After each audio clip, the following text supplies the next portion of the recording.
Aris TV. Good morning mga kapapa. Welcome sa ating panibagong araw, panibagong vlog.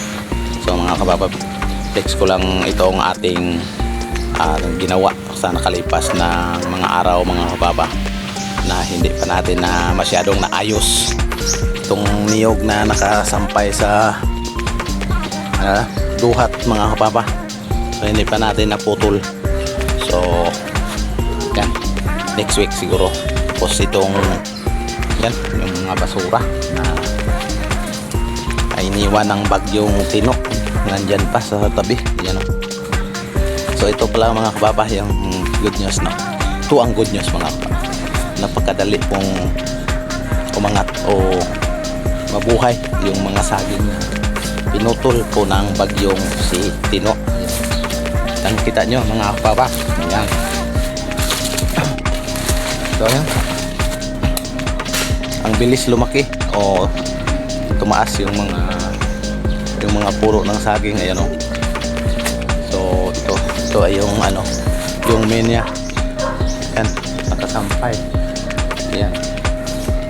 So yan o, yung malaki. Yan, tumba ng bagyong Tino mga kapapa. So yan o.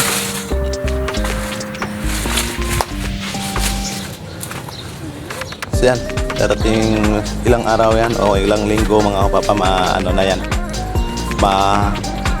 tawag yun, makinabangan na yan mga kapapa. Mabuti na lang hindi natanggal sa kanyang yan, tinatayuan yung puno ng saging mga kapapa.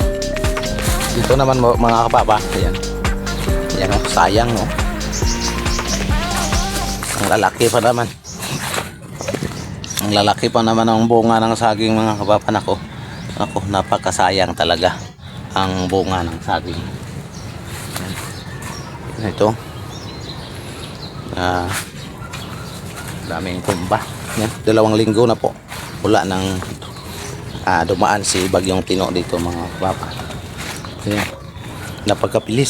Napagkapilis po ng pag-angat ng mga puno ng saging.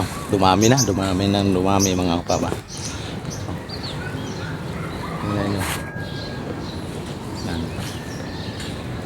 Dami na dito. Yan, lumaki na yung mga dahon. Dito nan. Sana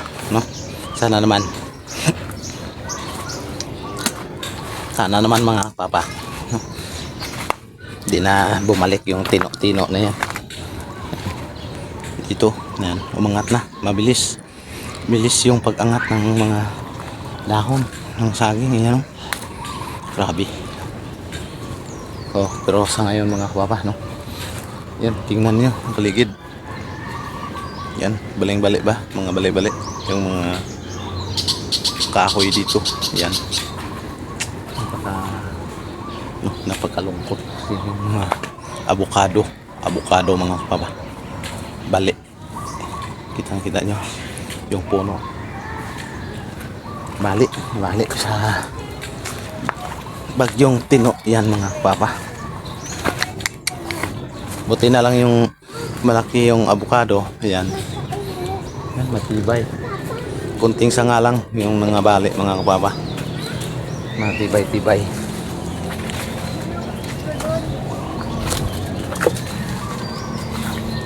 Yung santol nandoon, no? Yan, nabali rin ng hanging si Tino, kaya yan, yan, ang tawag yan, naputol talaga. Yan, survive na yung mga nabuhay na yung mga saging. Sayang. Tapos itong papaya, no? Buti na lang mga kapapa, nakasampay siya sa guyabano, kaya hindi siya tuluyang natumba. So yan lang po mga kapapa, ang ating update, no? Yan, sa aking pag-fix ng mga bagong tubo na mga puno ng saging mga kapapa. So yan na po mga kapapa, maraming salamat po at thank you for watching. God bless you all. Ingat po tayo palagi. Maraming salamat for watching. Bye bye.